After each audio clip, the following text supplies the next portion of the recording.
Hey there, I am back with another deck review, and today we're going to be looking at Mistborn from Kingswell Project. This is a deck I've been eagerly anticipating for years, ever since seeing it teased by Jackson Robinson a couple of years back.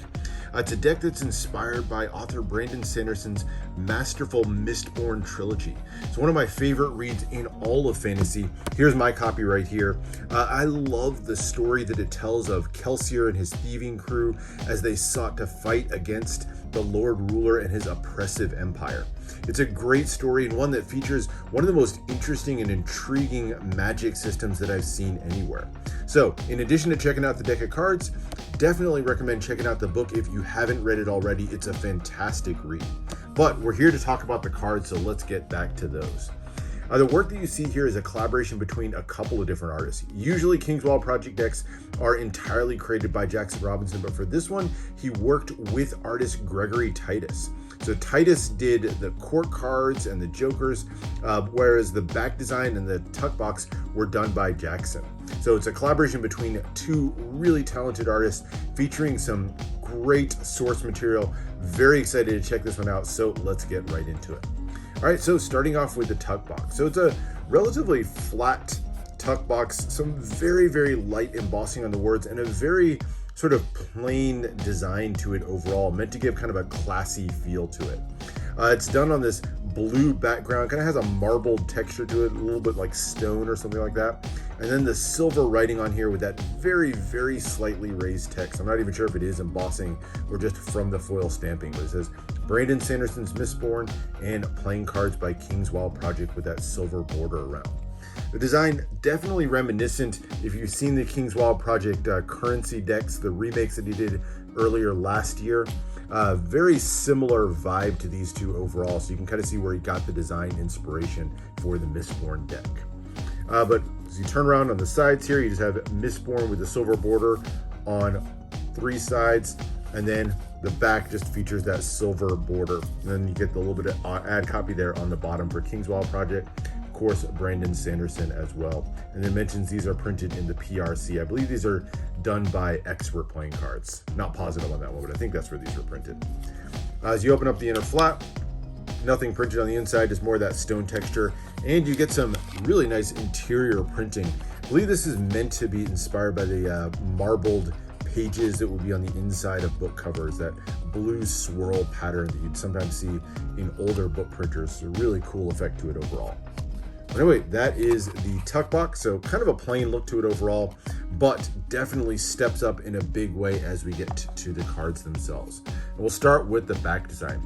So this one uses the foiling from Expert Playing Cards that they love so much. They apply really heavy foiling and get a really nice shiny texture to this one overall. So it's shades of blue and then lots of silver foil on this one. Now, interestingly, because the entire card is so glossy and shiny, you don't get as much impact from the silver foil as you would on like a Cardamundi deck or with a hot stamping from USPCC, but still a nice shiny look to it overall, and some nice gradients of color as you go through. So really ornate design here, lots of filigree swirling it's all the way around with that blue background. Again, more of that kind of stone texture, and then lots of that silver foil details, including the silver border around the edge. And you can see a little bit of texture even in the silver foiling. So kind of that, I don't know, a little bit like stone or marble. And then you'll see the two little symbols here. These are actually alchemical symbols that feature in the magic system of the Mistborn trilogy. So in the Mistborn trilogy, certain characters known as Mistings or as Mistborn have the ability to burn metals, and each metal that they burn after consuming it gives them some sort of power. And this is the symbol right here for the most powerful metal of them all. This is atium. So atium gives you the power to see the future, basically to see a few seconds into the future, which is an immensely powerful ability in a fight. So that's the symbol that you see here, the most precious metal in the entire empire. So very cool back design. I love the shine on this one and the sort of different looks you get as you tilt it in different lights. It's a really kind of cool, almost 3D effect to the entire back design. So not bad job on the back design. But now into the cards. And a lot of Kingswell decks will feature these diptych jokers, and this one is no exception. It features a really fantastic joker that was actually illustrated by Gregory Titus, and it features two characters that feature prominently as sort of overseeing forces in the Mistborn universe. This is preservation and ruin. And they're basically the powers behind the entire universe. They exist in balance. Preservation there to preserve all life, and then of course ruin there to break it down and destroy it. And so you can see the two here almost warring with each other. Obviously, lots of beautiful silver foiling as accent, and then their counterpart is also reflected below them. So you have the ruin and preservation on one card, and then preservation and ruin on the other. Really cool thing on the background here. Again, a little bit hard to see because the whole back design is so shiny, but you actually have a gradient of silver foil that's applied in the back here. So down here you can see sort of that reflective silver foil, and then it fades as you go higher up and you get the just white glossy background at the top. But it's kind of a cool effect, a little bit hard to see here on film, but that gradient of silver foil, very, very cool. So there's your diptych jokers. I'm always a fan of diptych jokers. I think those are really well done. All right, but now into the cards, and starting with the 4 aces. And right off the bat, you'll see different metal colors, the different foils as that sort of background color on each of these.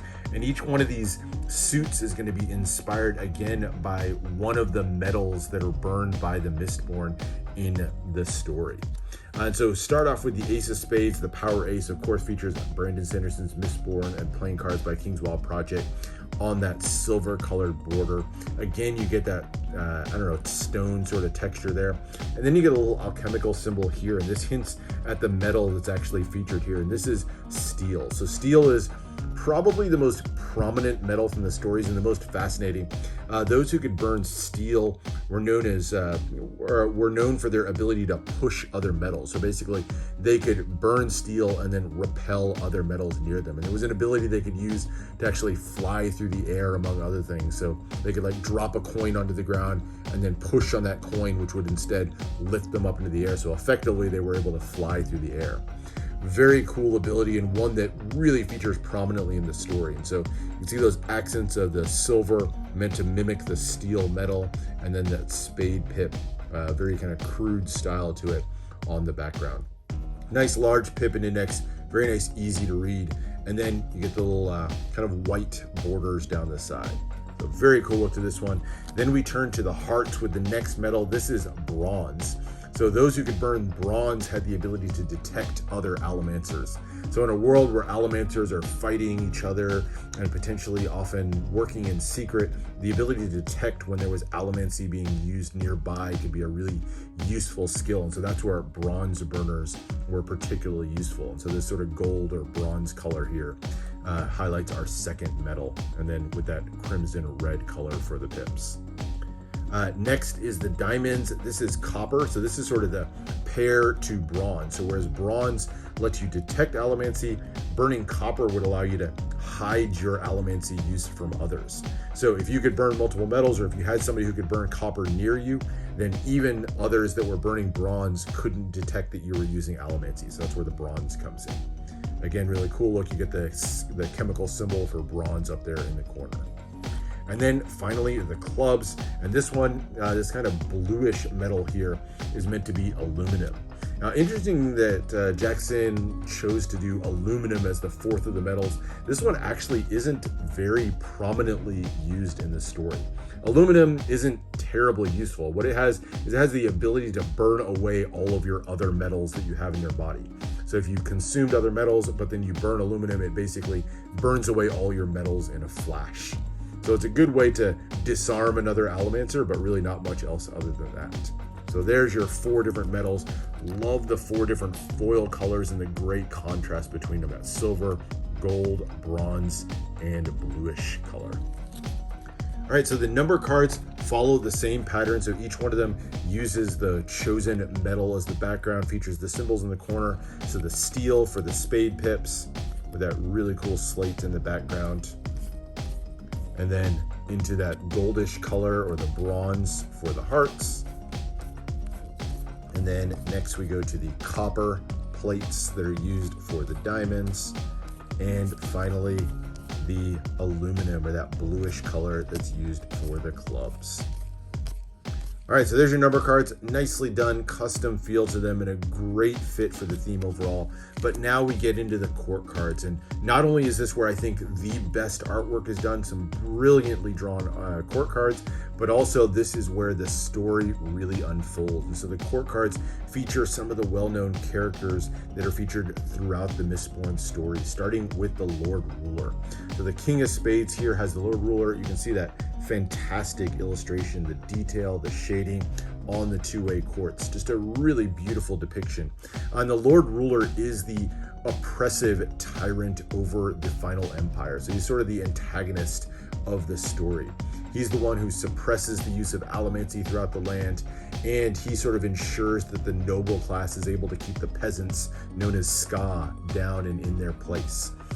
He's basically immortal because of the combination of powers that he has, and he's one of the most powerful Mistborn in the world. Mistborn basically have the ability to burn all of the different metals. And so if you could only burn one metal, you were a misting, but if you were a Mistborn, you had the power to burn all metals and clearly were significantly more powerful. The Lord Ruler actually had other powers as well, but I'm going to try not to give away too much about the story. But he's a fascinating and nearly immortal character who the other characters seek to fight and dethrone through the story. But great little accents of silver foil on this one, or I guess I should say steel foil. But his counterpart, particularly in the first book, is none other than Kelsier. So Kelsier's a bit of the hero of the story. Kelsier was another Mistborn. Actually, he didn't start his life as a Mistborn. He actually just started his life as one who was trying to lead a rebellion of the Ska against the Lord Ruler. So he actually sought to fight the Lord Ruler even without powers. He was actually captured along with his wife, sent down to the pits of Hathsin, basically a prison where he was forced to work. That's where he got all these scars that you see on his arm. But while he was there, it basically awakened his dormant powers as a Mistborn. And particularly among his powers, his abilities with steel were absolutely legendary. And so you can see him kind of controlling the swirl of coins with his powers there in his hands. But very cool look to him. He was known for being kind of a little bit arrogant. He was the leader of the crew that basically sought to overthrow the Lord Ruler. And you can see him with that sort of arrogant look in his face. Another really fantastically illustrated one. The other hero or heroine of this story is Vin. So Vin was a quiet thief at the beginning, but she had her powers awakened as well and was also a Mistborn in her own right. And you can see her there with the swirl of coins up and then holding that glass dagger in her hands. So because so many of the Mistborn had the ability to affect metal in some way, a lot of them would wield glass daggers instead of metal daggers so they could use that as a more effective weapon against other Mistborn. But again, this is one of my favorite cards. Just the swirl of the ribbons, the look on her face, just a really cool look to this one overall. So there's Vin on the Queen of Clubs. Lots of other characters featured. This is Elend Venture. Elend was a nobleman basically, and grew to be sort of a love interest of Vin. And then as you get later in the trilogy, he starts to feature as a really prominent character in the story. But again, I'll try not to give away too much about the story. But there's Elend Venture. He kind of starts out as an arrogant, almost annoying character, but grows to be one of the most fascinating characters in the story. All right, then we come to the Queen of Hearts. This is Mare. So Kelsier, when he first tried to overthrow the Lord Ruler, he was married to Mare, so this is his wife. But she was also captured at the same time as Kelsier when he was cast to the pits of Hathsin, and Mare was ultimately killed. But she was sort of Kelsier's inspiration. So she had this dream of restoring flowers and plants to this ruined world that the Lord Ruler sought over. That the Lord Ruler ruled over. And so you can see her there with that little card that has the flower on it. So that's a card that Kelsier held very dear after Mare was ultimately killed. So there's Mare on the Queen of Hearts. Jack of Clubs. This is a really intriguing character. Not very prominently featured in the first book. He's Spook or Lestabornis. Basically, he's just one of the more minor members of the crew at the beginning, but he grows to be this really powerful character with a really interesting story to him. Again, won't get too much into it, but he is a really fascinating character. A bit of a street urchin. You can see him there with that torn and tattered cloak. And I will say that blindfold over his eyes kind of plays a little bit into his story as well, or plays a lot into his story. All right, then we come to the Jack of Hearts, another one of the fascinating characters. This is Marsh, who's Kelsier's brother and also a member of the thieving crew. But as part of his work with the thieving crew, he actually infiltrated the Lord Ruler's own ranks and became a Steel Inquisitor, what's known as a Steel Inquisitor. So Steel Inquisitors were sort of the enforcement arm of the Lord Ruler, and Marsh infiltrated their ranks. And so if you turn the card over, this is the only one I believe that's a two-way court. You can see him here with the spikes driven through his eyes, and that's him as the Steel Inquisitor, the immensely powerful beings who helps enforce rules for the Lord Ruler. So great use of the two-way court card for Marsh. All right, then we come to Tensoon. Tensoon, depicted here as a wolf, was actually what was known as a Kandra. So Kandra were these characters that had the ability to take on the shape of others, kind of like shapeshifters. I won't get into how exactly they did the whole thing, but this particular Kandra took the shape of a wolfhound and served Vin as that wolfhound. So another one, really great one. Love the menacing snarl, the glowing eyes. You can see the little tiny hit of that bronze color there in the eyes. All right, then we come to a really great pair here. This is Tyndral and Stazid. They came from another race. They were known as terracemen, basically often served as sort of servants in the Final Empire. But Tyndral and Stazid ended up playing a really significant role as part of the crew. So they're basically scholars of sorts. Both of them specialized in studying religions, basically kept the story of religion, which is something the Lord Ruler tried to suppress in the world. But these two were two of the most prominent scholars who helped protect that knowledge. But they also have some powers of their own, and you can see the bracelets and the earrings here that Stazid's wearing. He's what's known as a ferrochemist. Basically means he can draw powers from metals that are pierced into his body. So it's not exactly the same as allomancy, but it's an interesting power in its own right, and another one that gets explored in the novels.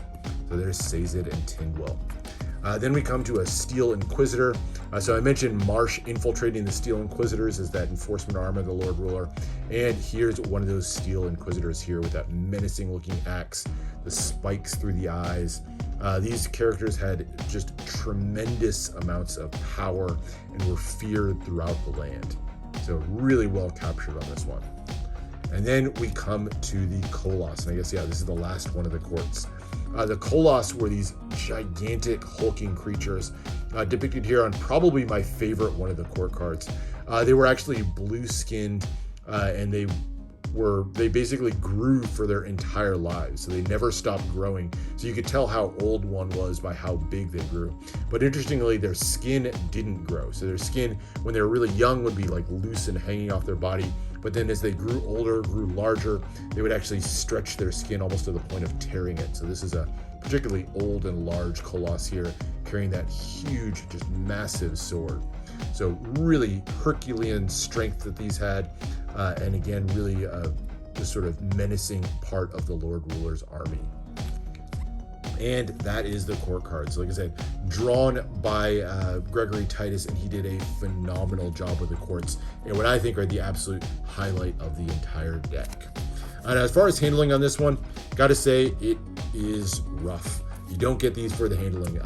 They do not fan particularly well, and I think it's just that glossy finish with the foil. They just don't have as much slide as usual. It's not terrible, you can still shuffle them, but if not the deck you're going to be using for cardistry.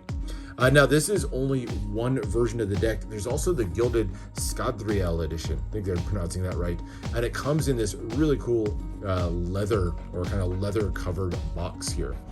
This is the gilded version, and you can slide that kind of plain blue box, a little bit lighter than the actual tux, but you can slide the top off and it'll let you get to the deck inside.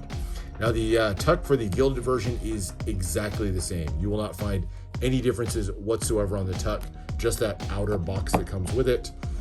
But as you open up the cards, you do get a peek of that silver gilding inside, and it looks fantastic with the back design. So nice, bright, shiny, beautifully done gilding pairs great with the silver edges here to give you just a really refined look to it overall, and a great fit with that extra box that gives it just a little bit of an extra touch to it, just to give you something special. So another cool version. Shame that the tuck box wasn't a little bit different on that one, just featuring the outer box, but still a nice little cool addition to the line. And that is it. That is the look at Mistborn. So definitely a little bit deeper of a dive there, but really excited to get a chance to get my hands on this one and wanted to share more of the deck and the story with you guys. So hope you enjoyed. Hope this inspires you not just to check out the deck, but to also check out the book. Really phenomenal trilogy, and one I can't recommend highly enough, and really glad to have these cards here. Definitely not perfect. In particular, I think the tuck boxes really could have been done up a little bit more, but those court cards for me just more than make up for it and really create a fantastic package. But anyway, that's it for now. I'll put a link down in the description where you can check these out for yourself, and I'll put an Amazon link if you want to go get the book for yourself as well. But anyway, hope you enjoyed. Make sure to subscribe for more deck reviews, more unboxings. Let me know what else you want to see, and I'll see you for the next one.